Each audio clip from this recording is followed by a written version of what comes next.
안녕하세요. 살을 베는 듯한 찬바람이 나부끼는 날씨네요. 추워지니 생각나는 일이 있습니다.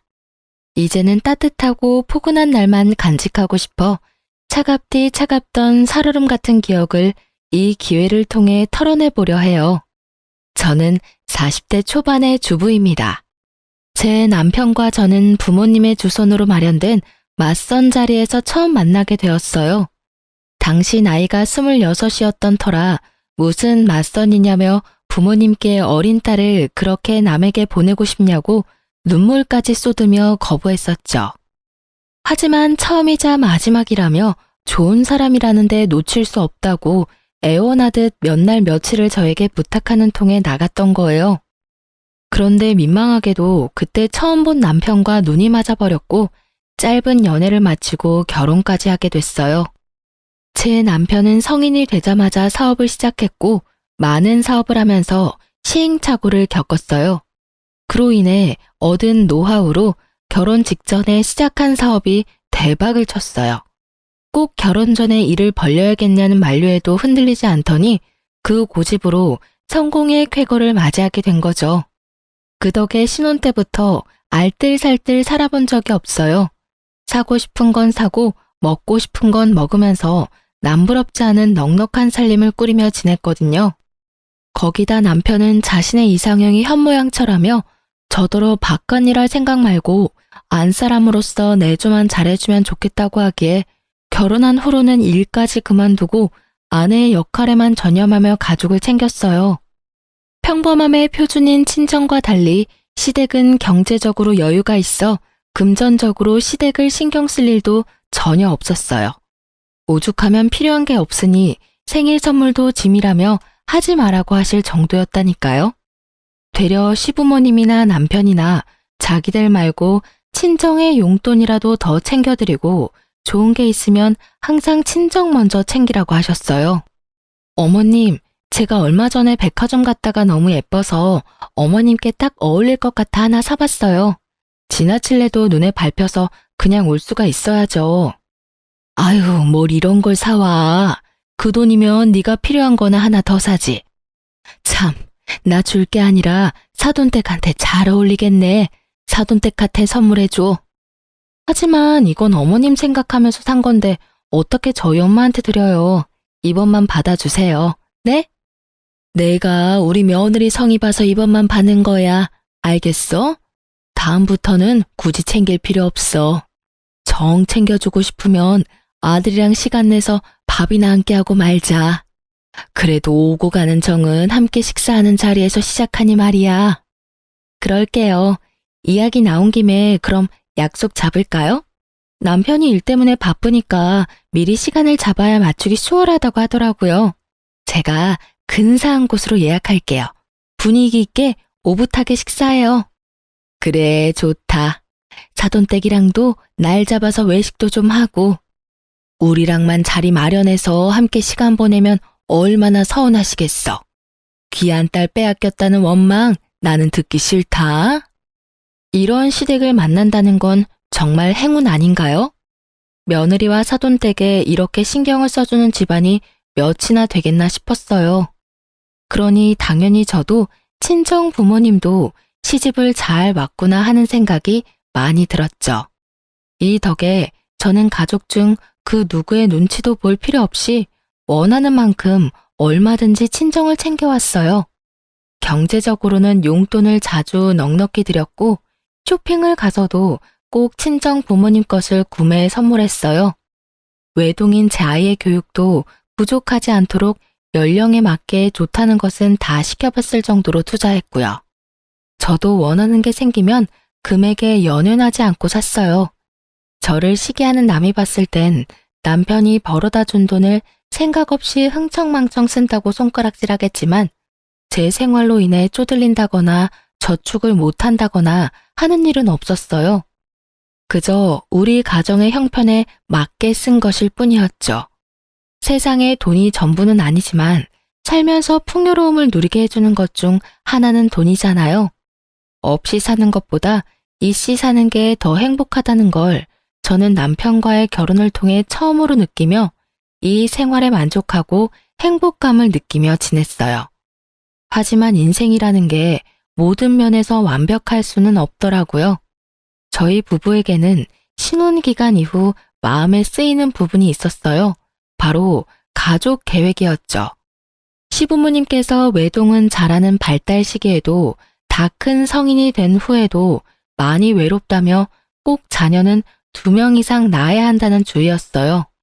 남편과 저도 같은 생각이라 자녀 계획을 2명을 낳기로 이야기했고요. 그러나 첫째를 낳은 이후 아무리 노력해도 새 생명은 저희 부부에게 닿지 않았어요. 첫째가 2살이 되었을 무렵부터 남편과 둘째를 임신하기 위해 건강관리도 하고 식습관까지 신경 쓰며 온 정성을 쏟았지만 쉽지 않았죠.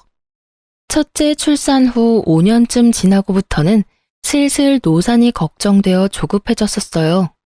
그래서 남편과 저는 혹시 무슨 문제라도 생긴 건 아닐까 하는 마음에 출산한 경험이 있음에도 불임 검사까지 했어요. 다행인 것은 우리 부부에게 문제가 있는 게 아니라는 것이었어요. 되려 둘 다 너무 건강하다는 결과를 받았거든요. 하지만 희망과도 같은 그 결과로 인해 시간이 흐를수록 더욱 찹찹해져만 갔어요. 그렇게 한 해 두 해 시간이 흐르다 보니 첫째 아이가 8살이 다 되었고 그때까지도 임신 소식은 없었어요. 결국 결혼한 지 10년 가까이 되어가니 둘째 임신이 되지 않는 것이 전부 제 탓으로 돌아오기 시작했습니다. 자녀가 최소 2은 있어야 한다던 시모는 제가 노산의 나이에 접어들자 아이가 생기는 것도 좋지만 언제나 건강이 우선이라고 말씀했어요. 그리고 첫째 아이가 5살이 되었을 때는 조금은 손주에 대한 마음을 내려놓았던 건지 첫째만 있어도 괜찮다고 말씀하셨죠. 물론 남편은 여전히 자녀 계획에 관한 생각이 확고했고 포기하지 않았어요. 그런데 첫째가 7살이 되었을 때부터였어요.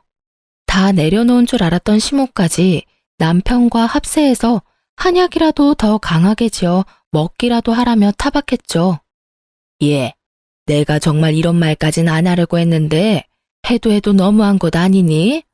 어떻게 된 게 사지 멀쩡하다면서 이렇게까지 임신이 안 될 수 있어? 너 한약 지어 먹으랬더니 임신하기 싫어서 임신 안 되는 약 지어 먹고 있는 것 아니야? 그러지 않고서는 이럴 수 없지. 긴 세월 기도한 성의를 봐서라도 삼신할미가 점지를 해줬을 거라고. 어머님, 그게 무슨 말씀이세요? 제가 얼마나 간절하게 바라고 있는 줄 아시잖아요. 그래서 매번 친정엄마와 함께 한의원 가서 약 지어와 꼬박꼬박 챙겨 먹고 있고요. 사돈이 지어준 게 얼마나 효과가 있겠니? 그 싸구려 동네에 허름한 한의원이나 가서 지을 게 뻔한데. 돈 신경 안 쓰고 좋은 한의원 가서 좋은 약을 써야 효과가 있지. 평범하기 짝이 없는 남들도 다 먹는 약 지어준 게 뭐 대단한 거라고 그걸 먹으면서 버티고 있어? 내 아들 속만 태우면서 말이야. 어머님, 재은이 아빠가 둘째 갖기 위해 마음고생하고 있다지만 그렇다고 제 친정 무시하는 말까지 서슴없이 하시면서 깎아내리는 건 아니죠. 친정엄마가 여기저기 묻고 물어서 실력 있는 한의원 찾아서 진료받고 지어온 약이에요. 고만고만한 동네 사람들한테 물어봤자 고만고만한 곳 알려주지 않겠니? 이번엔 잔말 말고 내가 연결해준 한의원 가서 약 싹 바꾸렴. 내 아들만 불쌍하지. 노력함다시고 싸구려 한약이나 먹으면서 몇 년을 임신이 안 된다며 답답해한 꼴이라니. 예, 남자가 건강한데 애가 안 들어쓰는 건 무조건 여자 문제인 건 알지? 늘 제게 괜찮다고 말해주던 시모였기에 저는 시모가 쏟아낸 말들에 큰 충격을 받았어요. 오래 알고 지낸 만큼 서운함을 넘어 배신감과 같은 감정이 몰아칠 정도였죠. 저는 그런 시모에게 아무리 친정이 경제적으로 조금 기운다고 해도 그렇게 대놓고 무시하는 말을 하는 게 맞는 거냐고 따졌어요. 시모는 그런 저를 쏘아보고는 아이고, 머리 검은 짐승은 거두는 게 아니라더니 여태 잘 대해주고 잘 챙겨주는 건 눈꽃만큼도 생각 못하고 듣기 싫은 소리 조금 했다고 어디 시어미한테 따박따박 말대꾸까지 하니? 안타까운 마음이라도 지켜야 할 선이라는 게 있는 것 아닌가요? 제가 임신을 하고 싶으면 하고 하기 싫으면 안 할 수 있는 것도 아니잖아요. 저는 이날 처음으로 돈이 사람을 만든다는 말을 뼈저리게 느꼈습니다. 돈이 주는 여유가 안정감만이 아닌 오만함도 뒤따라오는 거라는 것을 알게 되었죠. 그리고 시모가 그렇게 친정을 챙겨주라고 했던 것도 시댁의 경제력을 과시하기 위함이었다는 것까지도요. 시모는 그날 오갔던 대화를 남편에게 이야기했는지 퇴근하고 돌아온 남편도 저를 바라보는 눈빛에 성이 잔뜩 나 있었어요. 한참을 말을 아끼며 누나를 굴리던 남편은 더는 못 참겠다며 다 차려놓은 밥상 앞에 앉아서는 저를 쥐잡듯이 잡아댔죠. 당신 엄마랑 오늘 한바탕 했다며? 엄마가 오죽 속상하면 나한테 전화까지 와서 하소연을 해. 어머님께서 뭐라고 말씀하셨는지는 모르지만 오늘은 어머님께서 선을 넘었다고요. 그러지 않고서야 아랫사람이 내가 목소리를 높였겠어? 전후 사정도 모르면서 어머님 말씀만 듣고 와서 나한테 큰 소리 치지 마요. 우리 엄마가 선을 넘고 말고 할 게 뭐 있어. 둘째가 안 생기니까 걱정되고 안타까운 마음의 한 말을 당신이 오해한 거겠지. 좋은 곳 가서 좋은 약 지어 먹으라는 게 엄마한테 대들 문제야? 당신이 조금 더 너그러웠어야지. 내 부모 모욕하는 시어머니한테 내가 얼마나 더 너그러웠어야 하는데? 당신도 지금 당신 엄마니까 무조건적으로 어머님 편드는 거잖아. 엄마가 장인 장모님 모욕할 일이 뭐 있어? 매번 당신한테도 나한테도 본인들 챙기지 말고 장인어른이랑 장모님 먼저 챙기라는 분이라는 거 알면서 그냥 당신이 수틀렸거나 괜한 자격심 생겨서 대든 거 아니야? 뭐? 내 엄마가 딸 생각하는 마음으로 수소문에서 찾아갔던 한의원이고 몸에 좋은 것 하나라도 더 넣어준 한약을 싸구려라고 폄하한 건 어머님이야. 그게 내 부모를 생각하는 분이 할 말이야? 돈 좀 있으니까 평범한 우리 집을 무시하는 거지. 당신 집안이 우리 집안보다 경제적으로 기우는 건 사실이잖아. 무시를 한 게 아니라 팩트를 말한 거지. 내일 당장 엄마한테 무례하게 군 거 사과드려. 어떤 이유에서든 엄마 이겨보겠다고 버릇없이 행동했잖아, 당신. 결국 무작정 자신의 엄마라고 시모가 다 맞고 내가 잘못 행동했다는 남편과 2차로 큰 말다툼이 오갔어요. 친정 부모님을 모욕한 시모에게 사과하라는 말도 모자라 시모가 연결해준 한의원까지 감사한 마음으로 다녀오라고 강요까지 했고요. 남편의 말 한마디 한마디가 다 저의 신경을 긁는 말뿐이었어요. 불같이 화를 쏟아내고 싶은 마음이 굴뚝 같았지만 둘째 임신이 미뤄지면서 생긴 갈등이라 여기며 못난 시모와 남편과 같은 사람은 되지 말자 몇 번이고 되뇌면서 참았네요. 한약 지어 먹는 일이 뭐 큰 사달이라고 일을 여기서 더 키우나 싶은 생각도 들었고요. 그로부터 며칠 뒤 저는 시모가 소개해준 한의원에 방문했어요. 시모가 당신 눈으로 꼭 가는 걸 확인해야겠다며 같이 가자고 성화했지만 저는 극구 사양하고 혼자 방문했어요. 그냥 단순히 약만 지우면 될 일이었지만 저도 저대로 생각해둔 게 있어 시모가 오면 조금 곤란했거든요. 뭐 때문이냐고요? 시모가 연결해준 한의원에 방문 예약을 한 날 저는 친정엄마와 함께 다녀왔던 한의원에 연락해서 지어온 한약 성분을 적어두었어요. 그리고 시모가 알려준 한의원에 가서 진료를 볼 때 이미 한약을 먹고 있으며 조금 더 첨가하는 정도로만 해서 추가로 지어달라고 요청했거든요. 한의사분께는 이 사실을 시댁에 비밀로 해달라고 간곡히 부탁드렸고요. 저 역시 시모는 물론 남편에게까지 구구절절 이야기하지 않았어요. 그냥 잘 다녀왔고 좋은 약으로 새로 지어왔다고만 말한 뒤 약을 받은 것까지 확인시켜 드렸어요. 그제야 이 갈등은 일단락이 되었죠. 그 뒤로 한동안 저는 친정엄마와 시모가 알려준 한의원 모두 방문하며 같은 약을 똑같은 방식으로 매번 지어 먹었어요. 엄마의 정성도 너무 소중했고 시댁과의 갈등을 또다시 만들고 싶지 않아 선택한 방법이었어요. 제 마음 편하자고 한 행동인지라 지금 생각해봐도 번거롭긴 했지만 나름 제 방식으로 잘 대처했다 생각이 드는 건 어쩔 수 없네요. 이 방법으로 한약을 지어 먹은 지 반년쯤 지났어요. 다행히 그 기간 동안 시댁이나 남편과의 마찰은 없었고요. 반년이란 시간 동안 한약도 잘 챙겨 먹고 매달 가임기를 놓치지 않고 잘 계산해 숙제도 꾸준히 했거든요. 하지만 길다면 긴 시간임에도 여전히 둘째 임신은 깜깜무소식이었어요. 되려 생리불순으로 인해 기대와 실망감만 반복해서 심어줄 뿐이었죠. 결국 저는 시댁에 완전히 찍혔어요. 시모는 이렇게 정성을 들였어도 소식이 없는 건 남편과 저 사이에 더는 아이가 없는 게 뻔하다며 삼신할미가 점지해줄 생각이 없는데 돈 낭비, 감정 낭비해서 뭐 하느냐고 하더라고요. 남편도 이제 포기라며 이 정도 했으면 생겼어도 진작 생겼어야 한다고 제게 혹시 자기 몰래 피임을 했던 건 아니냐는 말까지 했어요. 그리고 그 시기를 기점으로 남편이나 시부모님이나 저를 거들떠보지도 않았어요. 아니, 저를 향한 무시가 날로 심해져 갔다는 표현이 더 정확하겠네요. 시모는 뻑하면 저를 시댁으로 불러서는 밖에 나가 일을 하는 것도 아니고 이제 임신 준비를 핑계로 몸살일 필요도 없지 않냐며 갖은 집안일을 시켜댔어요.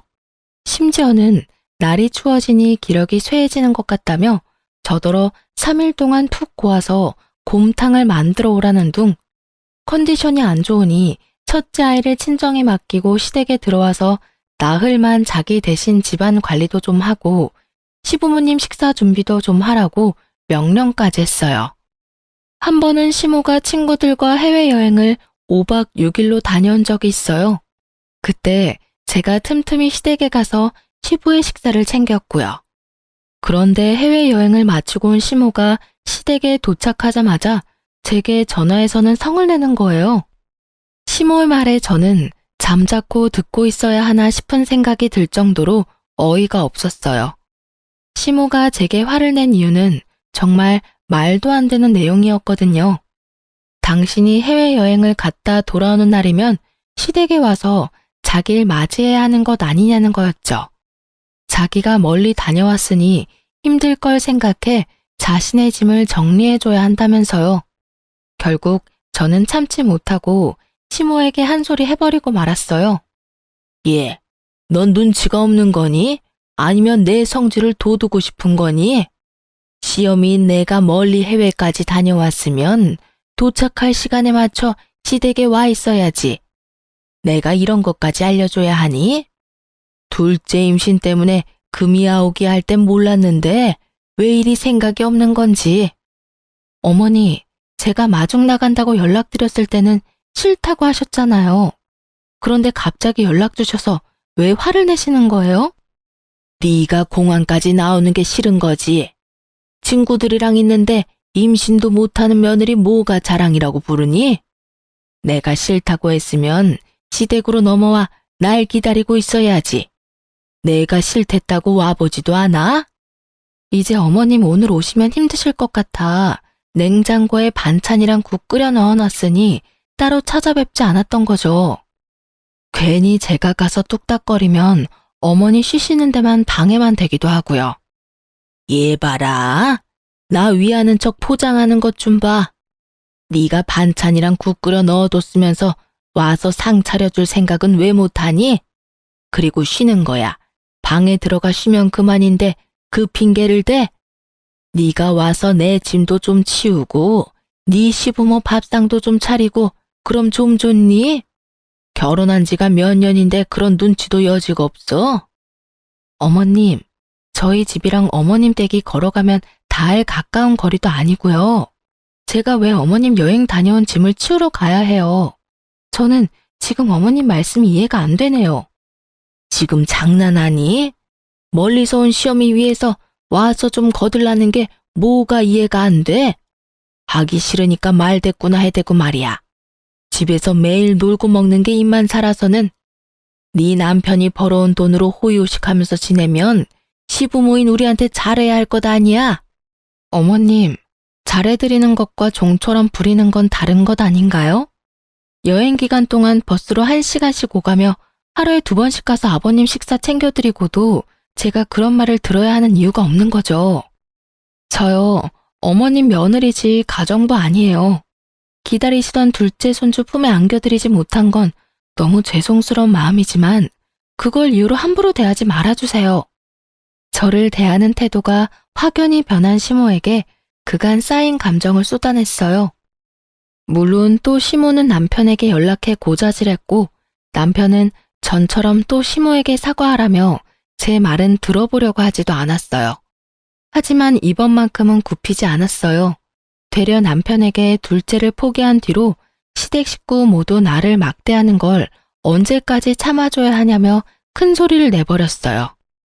남편은 저더러 여자가 임신도 못하면 쥐 죽은 듯이 살아야지 뭐 잘났다고 목소리를 높이냐더군요. 그 순간 이런 생각이 들더라고요. 남편 같지도 않은 인간한테 뭐 바라는 게 있다고 이렇게 감정 소비를 하고 있는 걸까? 저는 그날 이후 남편과 시모와는 말을 섞지 않았어요. 물론 남편과 말 한마디 하지 않고 지낸다는 건 어려웠지만 저는 최대한 단답식으로 대답하는 정도로 대꾸해 대화를 이어가지 않았죠. 그렇게 지내기를 1달 반쯤 지났을까요? 몸이 좀 이상한 것만 같았어요. 아래배 통증에 하열 증상까지 보여 부인과에 가서 검사 받아보게 되었어요. 검사 결과가 나온 날 저는 청천벽력 같은 소식을 듣게 되었습니다. 제가 자궁 내막암에 걸렸다고요.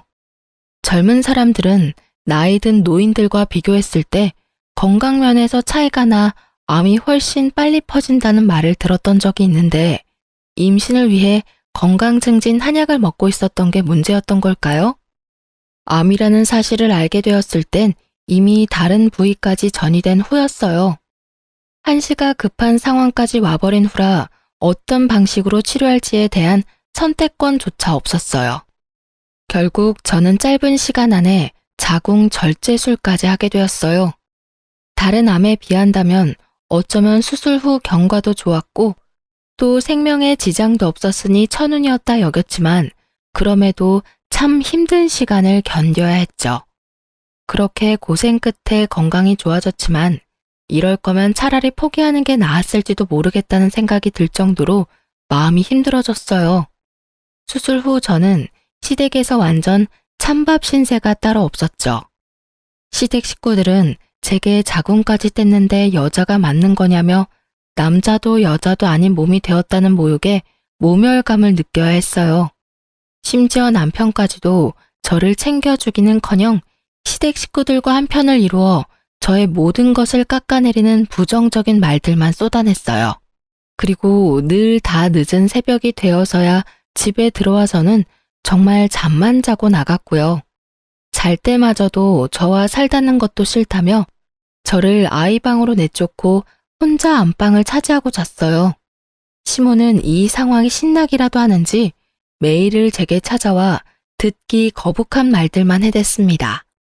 집안에 여자가 잘못 들어오면 3대가 망한다더니 내 아들이 젊은 나이에 여자 같지도 않은 널 평생 데리고 살아야 하는 게 말이 되니? 어머님, 제발 그만 좀 하세요. 남편이 아팠어도 그렇게 말씀하셨을 것 같으세요? 도대체 제가 뭘 그리 잘못했다고 아픈 제게 찾아와서 이러는 건데요. 아픈 게 잘못인가요? 네? 그럼 아픈 게 자랑이니? 건강히 애 낳으라고 비싼 한약까지 따박따박 지어 먹여놨더니 가즈라는 애는 안 갖고 암덩어리를 키운 너를 뭐 예쁘다고 격려한다니?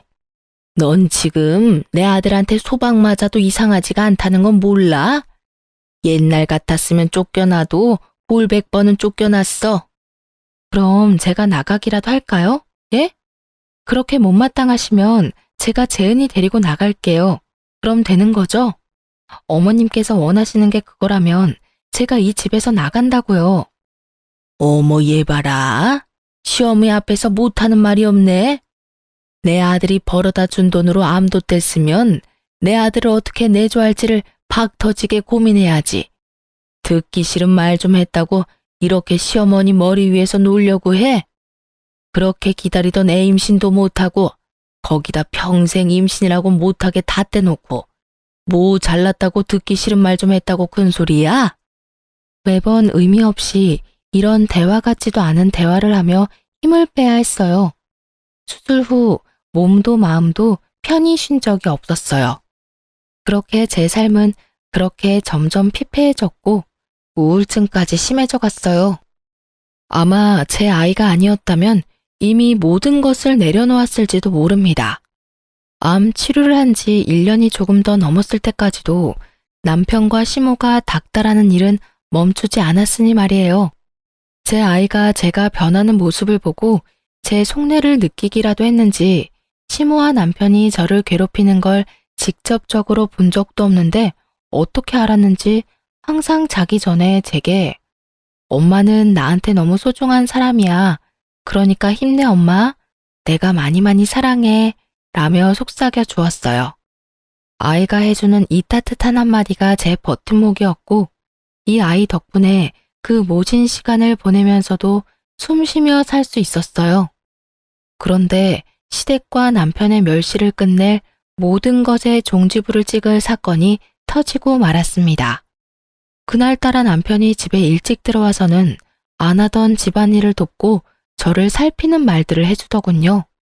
순진하다 못해 멍청했던 저는 바보같이 남편의 그런 행동에 감동했고 마음이 녹았어요.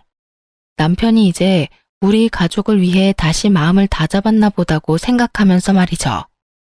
하지만 며칠 뒤 남편이 행동을 잠시 고쳐먹었던 그 이유를 알게 되었어요.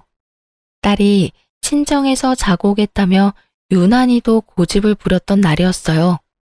친정 부모님께서도 딸의 방문을 눈이 빠져라 기다리고 있었다고 해서 저녁쯤 아이를 친정에 데려다 주고 왔어요. 그런데 딸이 없다는 걸 어떻게 알았는지 남편은 그날 집에 갓 태어난 아기를 품에 안고 집에 들어온 겁니다. 저는 그 아기를 보고 너무 기함했어요. 온몸이 부들부들 떨려 말이 안 나오는 걸 기를 쓰고 입을 움직여 그 아기의 정체를 물었어요. 그런데 남편은 눈 하나 깜짝 안 하고 이렇게 말을 하더군요. 당신은 매번 상황 파악이 느려서 문제야. 딱 보면 몰라. 내 피가 섞인 내 아이. 뭐라고? 당신 지금 뭐라고 말했어? 다시 말해봐. 뭐라고? 성가시게 왜 2번 말하게 해. 내 피가 섞인 내 아이라고. 그러니까 내 집에 데려오지. 아니면 왜 데려왔겠어? 당신 지금 그걸 말이라고 하는 거야? 당장 데리고 나가. 당장. 야, 여기 내 집이야. 내 돈으로 사니까 이게 다 네 것 같냐? 어차피 너 이제 여자도 아니잖아. 네가 임신을 못하니 별 수 있냐? 그래서 내가 우리 재은이 동생을 만들어 온 거야. 야, 너 진짜 네가 인간이야? 인간이냐고. 재은이 동생? 말 같지도 않은 소리 짓거리지 마. 넌 그냥 멀쩡한 가정 두고 바람핀 인간 쓰레기야, 이 쓰레기 자식아. 말이 심하네. 네가 둘째 임신이 잘 됐으면 내가 밖에서 애를 만들어 왔겠냐? 이게 다 네가 문제라 내가 수습한 거 아니야. 어차피 애 엄마는 애 키울 자신 없다니까 그냥 우리 애로 키우면 그만이야. 이 집에서 식충이처럼 밥이나 축내는 네가 대신 키우면 도움은 되니까 나도 덜 짜증나고 얼마나 좋냐? 나 일 덜 끝나서 나가야 되니까 집에서 애나 잘 봐. 남편은 자기가 번 돈으로 집에서 밥 축내지 말고 남의 여자한테서 낳아온 애를 키우라며 안고 있던 아기를 침대에 누이고는 그대로 집을 나가버렸어요. 제가 아무리 울부짖으며 남편을 불러세워도 들은 척도 하지 않고 말이에요. 저는 부들거리는 손으로 시모에게 연락해 네 귀한 자식이 바깥에서 바람을 피는 것도 모자라 애까지 만들어 왔다고 당장 애를 데리고 가라고 보성을 지르며 난리를 쳤어요. 시모는 제 말이 채 끝나기도 전에 집으로 오겠다며 전화를 끊더군요. 저는 그런 시모가 아무리 못됐어도 사람은 사람인가 보다 싶었지만 그건 제 착각이었어요. 남편보다 더 시모가 악질이라는 사실을 시모가 우리 집에 오자마자 깨닫게 되었거든요. 시모는 현관을 열어주자마자 포르르 안방 침대로 가서는 아기를 보고는 좋아서 어쩔 줄을 몰라 하더군요. 아기가 잠든 후에야 나와서는 제게 하는 말이 가관도 이런 가관이 없었어요. 전화로 하도 난리를 피워서 오긴 왔다만 도대체 뭐가 문제라고 이 난리니? 네가 네 아들이랑 살면서 그동안 쓴 돈을 좀 생각해봐라. 결혼하고 지금껏 네 친정에 쏟아부은 돈이며 네가 쓴 돈까지 전부 갚으며 산다고 생각하면 되는 것 아니니? 그게 말이 된다고 생각하세요?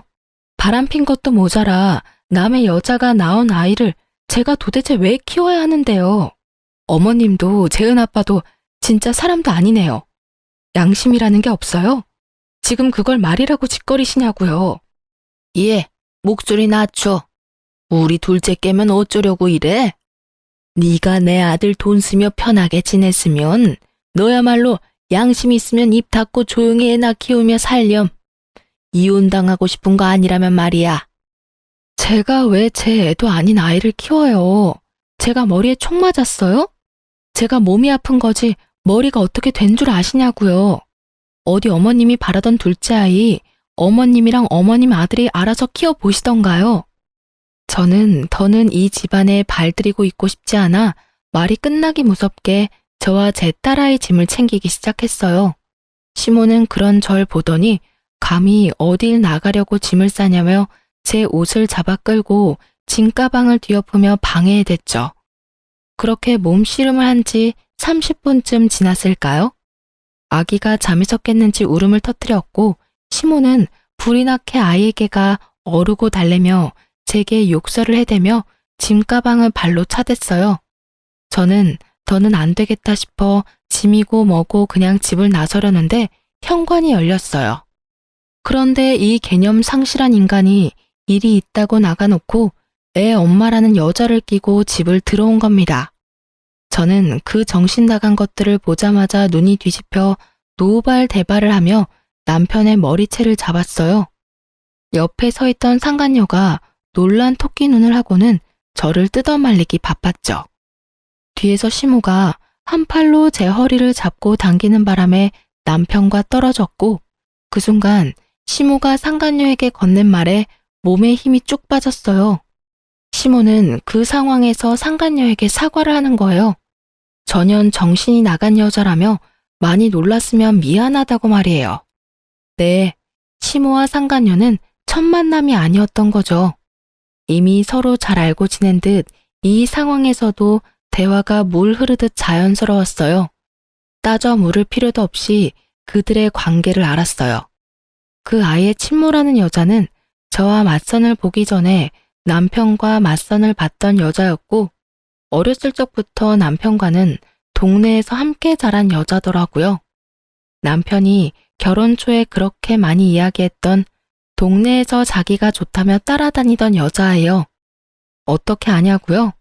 시모가 너무도 자연스럽게 상간녀의 이름을 부르더니 날로 예뻐진다. 애를 낳고 나니 이제 성숙한 얼굴이 도드라진다. 이렇게 말하더니 모를 수가 있나요? 둘째 아이를 임신한 건 셋이서 작당 모의해 만든 결과였던 거예요. 상간녀가 넋이 빠진 제게 한 말을 듣고 바로 알 수 있었죠. 언니, 아니, 뭐라고 불러야 하나? 좀 어렵네. 아무튼 이런 상황 유감이네요. 사실 5년 전부터 오빠랑 진지하게 만나기 시작했는데 이렇게 애까지 생겨버렸어요. 난 지우려고 했는데 오빠 어머니가 간곡하게 부탁하셔서 어쩔 수 없었어요. 언니는 애도 못 낳게 되셨다면서요? 그냥 언니 애라고 생각하고 잘 키워주세요. 엄마라고 애 찾을 일은 없을 거니깐요. 넌 뭘 그런 걸 다 설명하고 있어. 그냥 조용히 우리 애나 잘 키워줄 가정부라 생각하면 그뿐인걸. 그래. 저 정신 나간 것이 지금은 저래도 이미 돈 쓰는 맛을 알아서 좀 지나면 입 다물고 애나 돌보면서 살 것 뻔한데 구구절절 입 아프게 설명할 필요 없다. 그거 말곤 쓰임도 없는데 양심 있으면 좀 난리치다 말아야지. 상간녀 앞에서 결혼식까지 치른 며느리를 하대하는 걸 듣고 정말 머리에 핀이 하나 빠진 느낌이 탁 들더니 그 뒤로 정말 미치기라도 한 듯 시모와 상간녀 앞에서 남편의 얼굴을 마구 내리쳤어요. 저를 붙잡고 뭐 하는 거냐며 다시 뜯어말리기 시작한 시모의 머리채까지 잡았어요. 육탄전도 이런 육탄전이 없었죠. 시모와의 육탄전은 남편과 상간녀가 뜯어말려 간신히 떨어졌고 저는 산발머리를 한 채로 안방으로 가 남편의 짐을 대충 가방에 우겨놓고는 복도에 집어던져 버렸어요. 그리고 이 집에서 당장 나가지 않으면 경찰을 부르겠다며 고성을 쳤죠. 그러니 남편이 기가 찬다는 표정을 하고는 자기 집이라며 나갈 거면 저더러 나가라고 남편도 소리를 치며 억지를 부리더라고요. 그런데 시끄러운 소리에 옆집 사는 이웃이 나와 자꾸 저희 집을 기웃대기 시작하더니 그제야 눈치가 좀 보였는지 남편은 저를 향해 재수가 없다며 침을 찍 뱉고는 내일 다시 얘기하자며 아기와 불륜녀, 시모까지 모두 데리고 돌아갔어요. 그날 저는 인생에 처음으로 포효하며 눈물을 쏟아냈습니다. 사실 남편이 생각보다 순순히 집을 나간 이유가 있어요. 옆집 이웃의 눈치도 보였겠지만 우리 집은 결혼할 때 친정 부모님이 기죽지 말라면서 모은 돈을 탈탈 털어해준 집이었어요. 처음 신혼집을 알아볼 때 남편은 돈을 더 보태 더 좋은 집에서 살자고 했었지만 제가 극구 반대했어요. 남편의 돈을 더 보태면 부모님이 해준 집의 의미가 희미해질 것만 같았거든요. 남편은 이 집이 좁다며 불만을 표현했지만 제게는 더없이 크고 값진 집이라 너무 소중했어요. 그래서 결혼 생활 동안 이사갈 기회가 생겼을 때도 절대 가지 않겠다고 버텼어요. 저는 울며 불며 밤을 꼴딱 샜고 해가 뜨자마자 준비를 하고는 이혼 소장을 접수한 뒤 바로 부동산에 가서 집을 내놓았어요. 그리고 집에 있는 저와 아이의 짐을 챙긴 뒤 친정으로 넘어갔습니다. 친정에서는 이 모든 사실을 알고는 제가 그간 용돈이라며 드린 돈을 차곡차곡 모아둔 통장에서 돈을 인출한 뒤 시댁에 찾아가 시모의 면상에 던져버렸어요. 다시는 제게 연락도 하지 말라면서 말이에요. 그 후 저는 친정에 지내며 이혼 소송과 아이에게만 집중하며 지냈고 결국 이혼 소송에서 승소했습니다. 거기다 전 남편의 재산까지 공평하게 나눠 가지게 됐어요. 전 남편의 부적절한 행동으로 양육권도 무리 없이 가져올 수 있었던 게 그나마 다행이었던 것 같아요. 애 욕심 많은 이전 시모와 전 남편이 첫째 아이를 데리고 가려고 이를 갈았거든요. 하지만 이렇게 모든 관계가 정리되지 않았어요. 전 남편과 전 시모는 악질 중 악질이니까 너무 당연히 저를 끝까지 물고 뜯으며 늘어지길 반복했어요. 전 남편은 결혼 생활 동안 제가 경제활동을 단 한 번도 한 적이 없고 오직 자신이 벌어온 돈으로만 호의호식하며 지냈으니 재산을 나눌 수 없다고 소송을 걸어왔어요. 그런데 이래서 인생은 알 수 없는 거라고 하나 봐요. 전 남편이 건 소송에서 되려 전 남편이 찍소리도 못하는 상황이 생겼으니 말이에요. 재산을 나누지 않는 대신 제가 주부로서 긴 세월을 가정 속에서 희생한 노동의 값을 지불할 수 있겠느냐고 판사가 물었어요. 그러면서 바깥에 나가 돈을 번다는 명목으로 집안을 돌보지 않은 남편에 대한 태도를 책망했어요. 그 덕에 저는 이혼 위자료의 전 남편의 재산까지 이혼하면서 챙길 수 있는 것은 모두 챙긴 뒤 이혼을 마칠 수 있었습니다. 하지만 이걸로 그간 제가 당한 수모가 사라지겠어요? 저도 크게 한수를 두었어요. 전 남편이 운영하던 잘 나가는 사업을 망하게 만들었답니다. 어떻게 그럴 수 있는지 궁금하시죠? 실은 친오빠가 전 남편과 선후배 사이입니다. 맞선도 부모님께 친오빠가 전 남편을 소개해서 자리를 마련하게 된 거고요. 결혼 후 제가 아프기 전까지만 해도 제가 이전 시댁과 전 남편에게 당한 무시를 그 누구에게도 말한 적이 없기에 전 남편과 친오빠의 사이는 좋은 편이었어요. 그래서 이전에 친오빠가 몇 번이고 전 남편의 사업에 투자를 했었죠. 그런데 전 남편의 부적절한 태도를 친오빠에게 모두 알렸어요. 그리고 오빠에게 부탁했죠. 전 남편의 사업에 투자했던 투자금을 회수해달라고요. 친오빠는 이 사실을 알자마자 투자금 전액을 회수했어요. 전 남편은 끝까지 뻔뻔했어요. 저와 우리 가족을 찾아와서는 사업이 망해 다 죽게 생겼다며 자기를 한 번만 살려달라 구걸하더라고요. 이전 시모까지 어떻게 알았는지 찾아와서는 회수했던 투자금을 다시 투자해 주라고 하고요. 그런데 애원하는 사람이 맞나 싶을 만큼 뻔뻔하게 요구해댔어요. 예, 우리가 그래도 함께한 세월이 얼마인데 이렇게까지 무섭게 할 필요가 뭐 있니? 그래도 재은이 아빠인데 망하는 꼴을 꼭 봐야 속이 시원하겠니? 재은이 아빠라니 말이 우습네요. 다른 여자한테서 자기 동생이랍시고 애를 낳았다는 걸 재은이가 알면 아빠 취급이나 해주겠어요? 왜 이혼했는지 낱낱이 밝히면 제 아이가 가슴이 미어지다 못해 곪을까봐 그나마 말하지 않은 거라고요. 시댁 식구 중에 재은이 생각하는 사람이 단 한 명이라도 있었으면 이런 파탄까진 안 갔겠죠.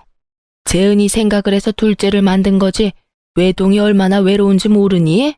그리고 설령 자기 애비가 그런 짓을 했어도 아빠라는 건 변함없는 거야. 자기 아빠가 다 망한 모습 보면 재은이는 얼마나 상심이 크겠니? 왜 엄마라는 것이 그런 생각 못해? 복수의 눈이 멀어서는.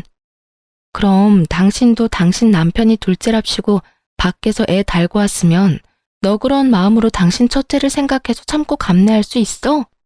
그리고 그 상황이면 당신 첫째가 당신 남편을 이해할 수 있을까?